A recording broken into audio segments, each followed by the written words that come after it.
Yun guys, no, nandito tayo sa bukid. Bali, nag-hunting tayo ng tinatawag na sa waray kung tawagin ay panaon. Ang kamalasan nga lang natin, siguro mga 11 tayo nakatating dito sa bukid.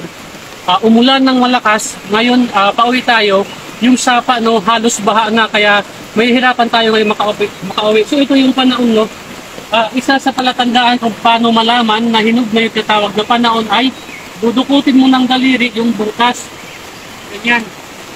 Dinudukot lang yan. Tapos, aamuyin mo ngayon to. Pag mabango, yun yung hinog na. Palatandaan ng hinog. So, para wala pa kung nakikitang hinog, pero ata. Hindi ko alam kung hinog no.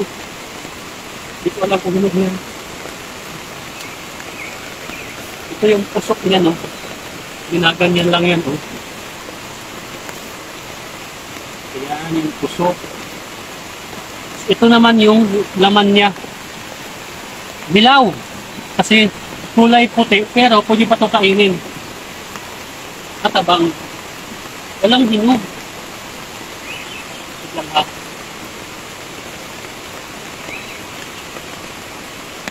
Walang hinog. Ayun. Palatandaan na hinog,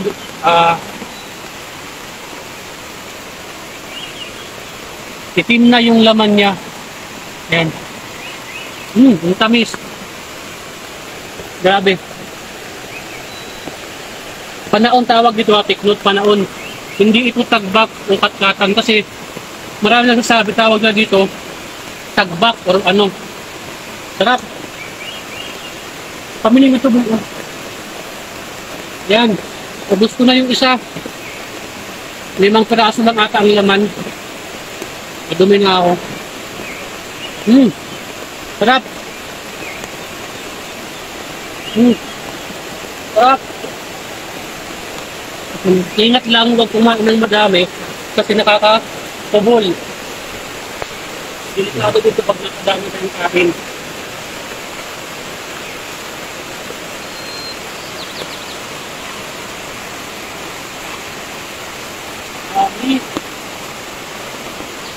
Dami puno.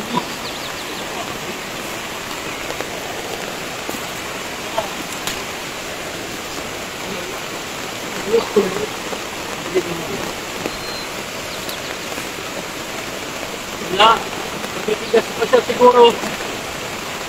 Katapusan ng buwan na to, hinog na siya lahat. Ang problema nga lang, may kaagaw tayo yung daga. Kasi favorite ito kainin ng mga daga. Pinakain nila ito.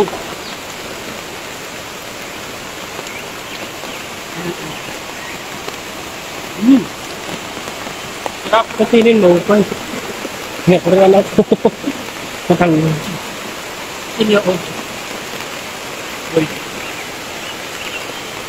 Ilan na pa yan.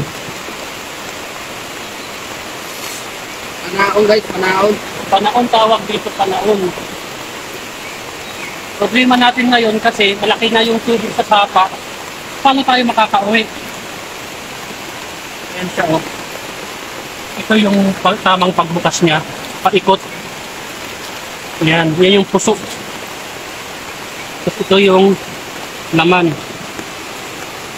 Yan. Yan yung laman.